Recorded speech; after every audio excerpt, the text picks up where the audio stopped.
Ready the darts, quickly. Her behavior is completely off. The urgent command cut through the quiet of the primate wing, reaching Emily Harper, the veteran headkeeper at Riverside Zoo. She watched Kira, their dominant female gorilla, move toward the viewing panel with an unsettling intensity. What was about to unfold would redefine everything they thought they knew about these magnificent animals. It had been a regular Tuesday morning, or so it seemed. Emily had dedicated 7 years of her life to the gorilla family at Riverside, a bond she cherished above all else. But for the past few weeks, a growing unease had settled over her, specifically concerning Kira. The 30-year-old Western lowland gorilla, usually a picture of serene strength and gentle maternal care, had become increasingly agitated. She clung to her 4-month-old baby, Luma, with a fierce possessiveness, her movements often gravitating towards the glass barrier separating her world from the visitors. "She's skipping meals again," Jake Martinez, Emily's reliable assistant, murmured, his gaze fixed on the digital records. "That's the 3rd straight day." Emily's brow furrowed. In her 15 years working with primates, she'd never encountered such peculiar behavior. Kira was an experienced mother, having successfully raised 4 other offspring without a hitch. Yet, with Luma, a palpable shift had occurred. The powerful gorilla would spend hours simply gazing at her tiny infant, a soft, mournful hooting emanating from her, a sound Emily and the other keepers had never heard from her before. Dr. Alan Reed, the zoo's head veterinarian, had performed thorough checks on both Kira and Luma, finding no physical ailments whatsoever. "Just keep a close eye on them," he'd advised, his voice calm. Sometimes new mothers, even seasoned ones, can get overly protective. But Emily's gut screamed otherwise. Kira was one of their most stable and predictable gorillas. This wasn't mere anxiety. This was something deeper, something profoundly wrong. The chilling premonition gnawed at her, a silent alarm bell ringing in the back of her mind, hinting at an unfolding crisis far beyond their current understanding. The premonition became a stark reality on that quiet Tuesday.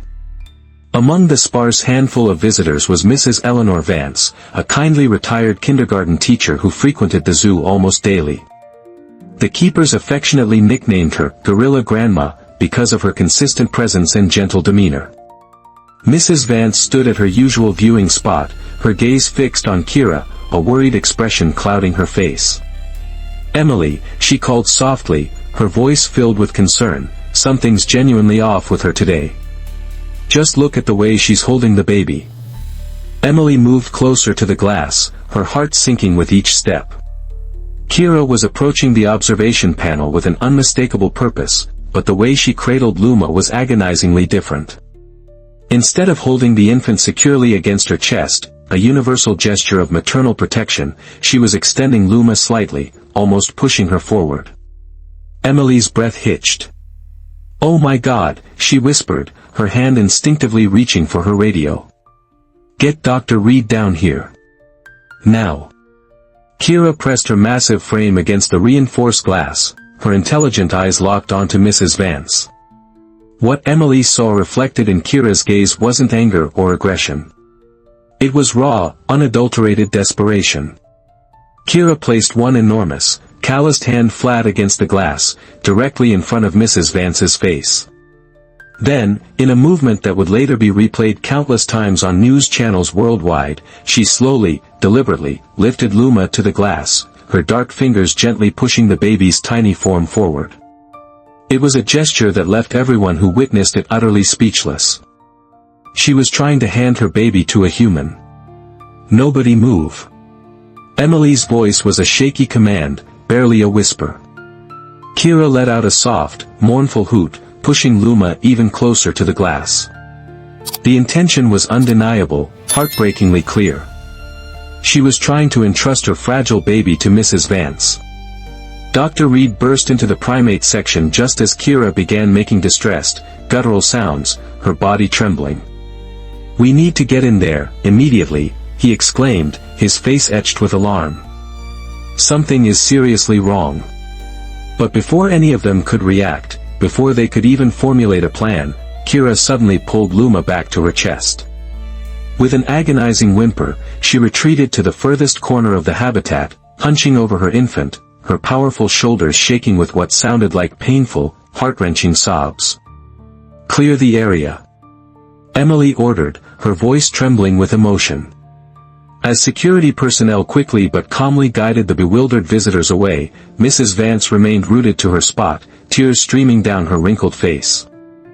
"She's in pain," the retired teacher murmured, her voice hoarse with emotion. "I've seen that look before. She was trying to tell us something. She was asking for help." A thorough emergency medical check on Kira and Luma in the zoo's medical station soon revealed the shocking truth. Hidden beneath Kira's thick fur and powerful muscles, a rapidly growing, aggressive tumor had developed, eluding earlier examinations.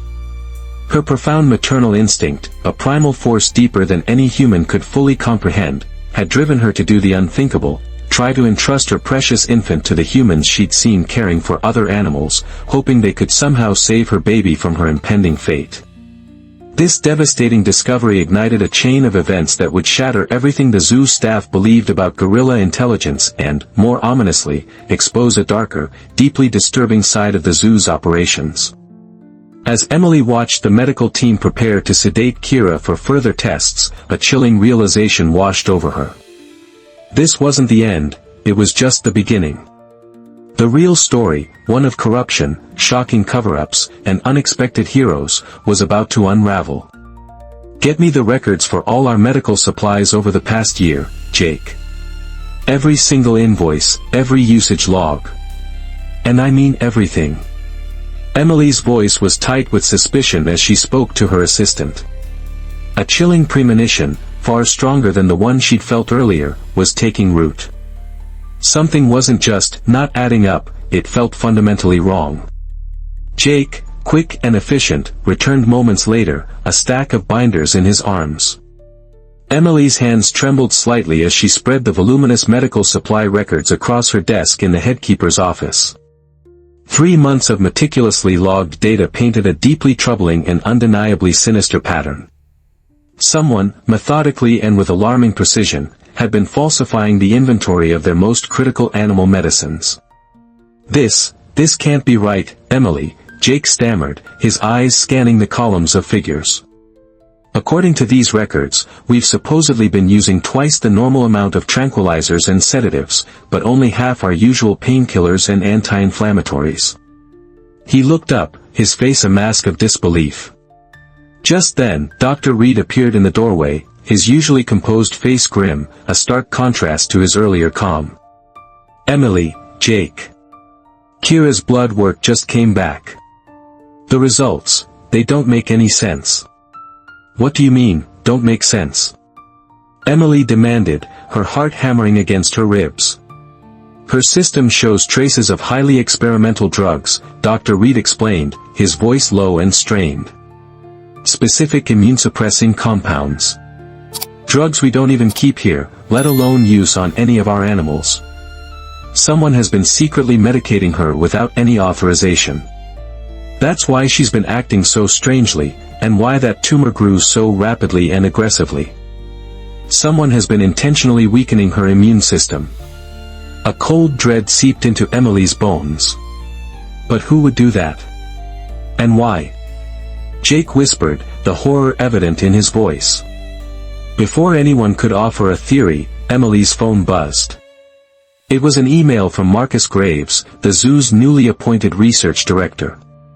The subject line blared, "Urgent meeting, Guerrilla Research Program." The body of the email was brief, terse, "I need to meet with you and Dr. Reed in the research lab now." Emily looked at Dr. Reed, a flicker of suspicion in her eyes. "Did you tell him about Kira's blood work?" The doctor shook his head, his expression unreadable. "I came straight here after seeing the results. I haven't spoken to anyone else." A surge of protective instinct, fierce and undeniable, washed over Emily. "Something's very wrong here," she murmured, pulling out her phone and activating its voice recorder. "Jake, make multiple copies of these records. Immediately. Dr. Reed, do not let anyone near Kira, not even a sniff, until we get back." Understood?" Both men nodded, their faces hardened with grim determination. Marcus Graves awaited them in the gleaming, sterile environment of the research lab. A wide smile, one that never quite reached his cold, calculating eyes, stretched across his face. "Emily, Dr. Reed, thank you for coming so promptly. I understand there was quite a commotion with Kira earlier today. Disturbing, truly. I've already spoken with the board about moving her to a different, off-site facility for specialized care." "Move her?" Emily's voice rose, edged with incredulity and barely suppressed anger. "She needs immediate medical attention, right here, right now, with our trusted team." "Yes, the tumor," Graves interrupted smoothly, his smile unwavering. "An unfortunate development, certainly. But one that, as it happens, makes her a perfect candidate for our new, accelerated research program." The pieces of the puzzle, chillingly, clicked into place for Emily. She remembered seeing snippets of grant proposals on Graves' desk, dense paperwork about accelerated evolutionary studies and cognitive enhancement in higher primates. The horrifying implication hit her like a physical blow. "You've been experimenting on her, haven't you?" Emily accused, her body trembling with a righteous fury that threatened to consume her. "That's why there are immune-suppressing drugs in her system. You've been deliberately making her sick."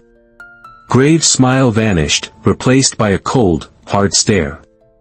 "You truly don't grasp the magnitude of the bigger picture, Emily. Imagine the possibilities. If we could accelerate primate evolution, push their intelligence, their cognitive functions, the breakthroughs, the societal impact, it's limitless. And it's illegal." Jake blurted out, stepping forward, his face pale with shock and disgust. "Completely unethical. And it's killing her. Nothing truly groundbreaking is ever achieved without a certain degree of sacrifice," Graves replied, his voice chillingly devoid of emotion. "I have copies of every approval document for animal testing. None of them, however, mention experimental drugs or illegal experimentation." Graves' face hardened further. "The board has already approved the transfer. Kira leaves tomorrow morning. First thing." "No way," Emily declared, her voice ringing with defiance. She pulled out her phone, the small device suddenly feeling like a formidable weapon. "I recorded everything you just said, Graves. Every word. Plus, I have copies of all your falsified medical records. The originals are being sent to a secure location as we speak." In the struggle that followed, as Graves lunged for her phone, a folder he had been holding fell from his grasp, spilling its contents across the sterile lab floor.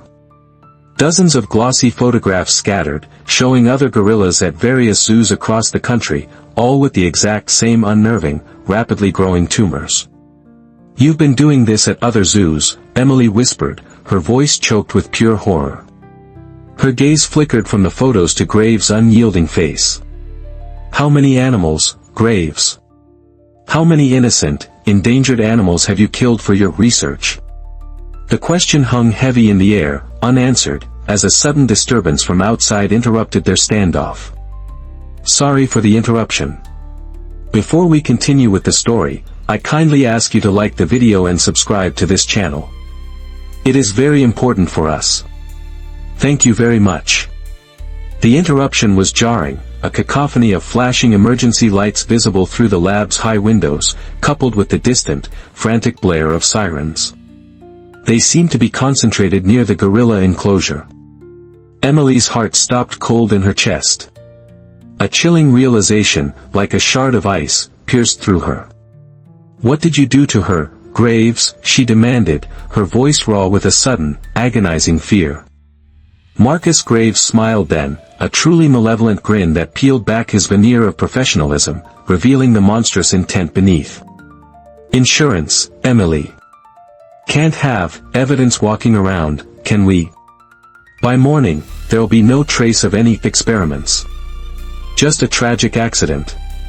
A mother gorilla, aggressive, unpredictable, had to be put down for public safety." Emily didn't wait for him to finish. She bolted, sprinting out of the lab, Jake a breath behind her. Behind them, Graves calmly picked up his phone. "Security," he purred into the receiver, his voice chillingly calm. "Two employees, Emily Harper and Jake Martinez, are breaking protocol and heading toward the gorilla habitat. Consider them fired immediately. And handle them." But Graves didn't know. He didn't know that Emily, in a desperate, last-ditch effort, had already sent all the damning evidence, the incriminating voice recording, the falsified records, the horrifying photos of other afflicted gorillas, to Linda Suarez, the retired teacher who had witnessed Kira's desperate plea earlier that morning, and to Linda's nephew, David Price, an intrepid investigative journalist at the City Dispatch. As Emily raced through the deepening darkness of the zoo, a singular, burning thought fueled her desperate charge: she had to save Kira, the magnificent gorilla who had, in her moment of ultimate vulnerability, placed her trust in them. Emily's heart pounded fiercely, a frantic drumbeat against her ribs, as they tore through the winding, shadowed paths of the zoo. Ahead, the gorilla habitat was ablaze with an eerie, artificial light. Portable floodlights cast harsh, elongated shadows across the night-shrouded landscape. A group of unfamiliar men, clad in pristine, unfamiliar veterinary uniforms, approached the enclosure entrance with an unsettling purposefulness. "They're not our vets, Emily," Jake gasped, his voice breathless with exertion and alarm. "I don't recognize any of them." "Call Dar. Reed. Get him and trusted staff here. And the police. Now." Just then, they saw Linda Suarez arguing loudly, passionately, with the security guards at the perimeter fence. The retired teacher was an immovable force, her determined voice carrying clearly through the night air. "I am a witness. That gorilla was trying to communicate something to me this morning. She was asking for help." The burly security guard roughly grabbed Linda's arm, but she stood firm, her eyes flashing with righteous indignation. "I've already called the newspapers. They're coming right now. How are you going to explain experimenting on endangered animals? How will you explain that to the public?" Emily's phone buzzed with an incoming text message. It was from David Price, Linda's nephew. "Story going online in 5 minutes. Officials notified. FBI on the way. Keep them busy. Jake." Emily urged, her voice low and urgent, a plan forming rapidly in her mind. "Remember those backup power drills we used to practice? The emergency shutdown procedures for the entire facility?" Jake's eyes met hers, and a knowing, grim smile touched his lips. "Time to turn out the lights, completely." He pivoted and sprinted towards the main power station, a dark silhouette disappearing into the night. While Jake executed his part of the desperate gamble, Emily approached the security line with a surge of adrenaline-fueled confidence. She held up her ID badge, a beacon in the harsh artificial light. "I'm Emily Harper, the headkeeper. What exactly is going on here?" A man in a fake vet uniform turned towards her, a sinister glint in his eyes, a large, menacing tranquilizer dart gun held ready in his hand. "Emergency procedure, Miss Harper.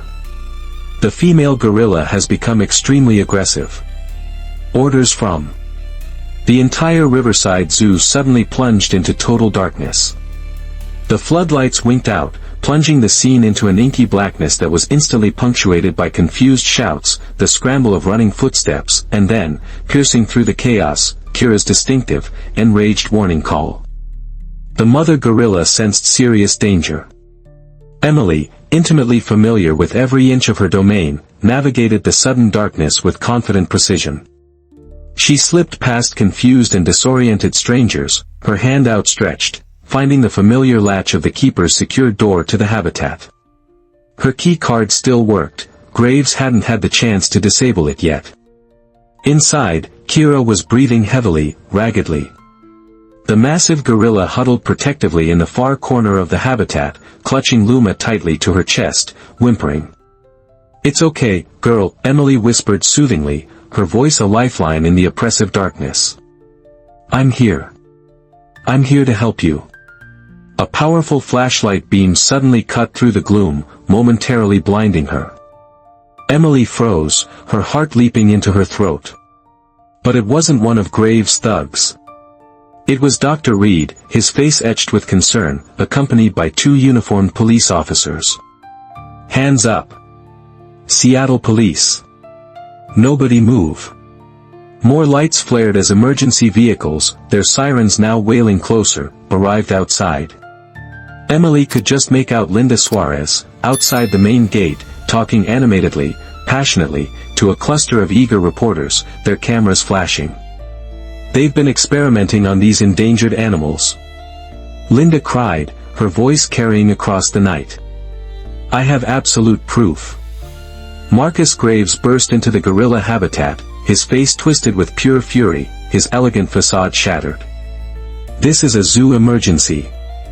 These officers have absolutely no authority here. This is a private matter." "Actually, Mr. Graves," a new, authoritative voice cut through the tension, cool and steady, "they do." An FBI agent, tall and imposing, stepped forward confidently from the shadows. "Marcus Graves, you are under arrest for illegal animal experimentation, fraud, and multiple violations of the Endangered Species Act." Emily's focus, however, was entirely on Kira, who was still whimpering softly, her eyes wide with a mixture of fear and pain. Dr. Reed approached carefully, his medical bag in hand. "Real medical team is on their way, Emily," he said, his voice reassuring. "Can you keep her calm for me?" Kira's intelligent eyes met Emily's, a spark of recognition, then deep understanding, passing between them. Slowly, hesitantly, the powerful gorilla reached out one large, calloused hand. This time, it wasn't to give away her baby. Instead, she gently, deliberately, touched Emily's arm, a profound, meaningful sign of trust that brought hot tears to Emily's eyes. The next few hours passed in a blur of controlled chaos. Real veterinarians, a proper medical team, arrived, quickly setting up emergency treatment for Kira. Tests confirmed their worst fears. The experimental drugs had indeed accelerated the tumor's growth while tragically suppressing Kira's natural immunity. But crucially, without those harmful drugs coursing through her system, there was genuine, undeniable hope. As dawn broke over the Riverside Zoo, Marcus Graves' entire illicit operation was laid bare.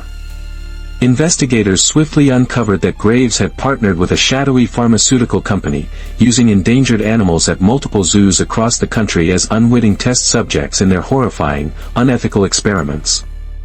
The breaking story hit morning news nationwide, emblazoned across headlines, "Zoo Conspiracy Exposed, Endangered Gorillas Used in Illegal Experiments." It quickly went viral, dominating news cycles across all networks, sparking immediate outrage. Animal rights groups immediately demanded stringent oversight and widespread systemic change. The zoo board, reeling from the scandal, promised full cooperation and a complete overhaul of their protocols and practices. 1 week later, Emily stood at the viewing glass, watching Kira and Luma. The magnificent mother gorilla was steadily recovering, her tumor responding remarkably well to the proper, ethical treatment.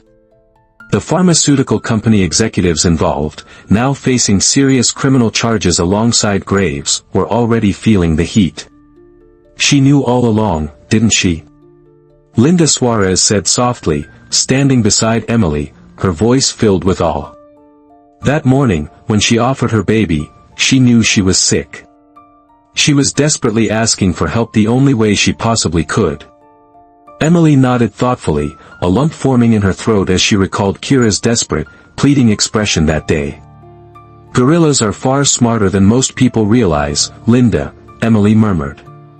She understood something was terribly wrong, and that we, somehow, might be able to help her. Jake appeared then, a tablet in his hand, displaying good news. "Blood works completely clean, Emily. No more traces of those experimental drugs." He grinned, then continued, "And the board just approved funding for a brand new sanctuary project, specifically for animals recovered from similar situations. They're calling it the Kira Project." Kira caught Emily's eye through the thick glass. She sat peacefully in her favorite spot, Luma playing happily nearby, stronger with each passing day, her eyes clear and bright. When Kira reached out to touch the glass now, it wasn't in desperation. It was in friendship, a silent, profound gesture of enduring trust. The story of Kira's sacrifice and her extraordinary trust sparked a nationwide conversation about animal intelligence, research ethics, and the profound, often underestimated, emotional depth of non-human species. Documentaries were produced, books were written, and zoo policies across the nation underwent sweeping reforms. Graves and his partners received lengthy prison sentences for their heinous crimes. The pharmaceutical company paid millions in fines, the money directed, by court order, toward vital great ape conservation efforts worldwide. But perhaps the most meaningful change happened in people's hearts and minds. It was a profound, undeniable reminder that animals feel, think, and trust in ways humans are only just beginning to truly understand. Kira and Luma thrived together afterward, their bond unbreakable. The baby grew strong under her mother's watchful, loving care, blissfully unaware of how close they'd come to permanent, tragic separation. Visitors who knew their incredible story would often stand at the viewing glass, watching mother and child play, genuinely amazed at the boundless depth of a mother's love that effortlessly crossed species barriers.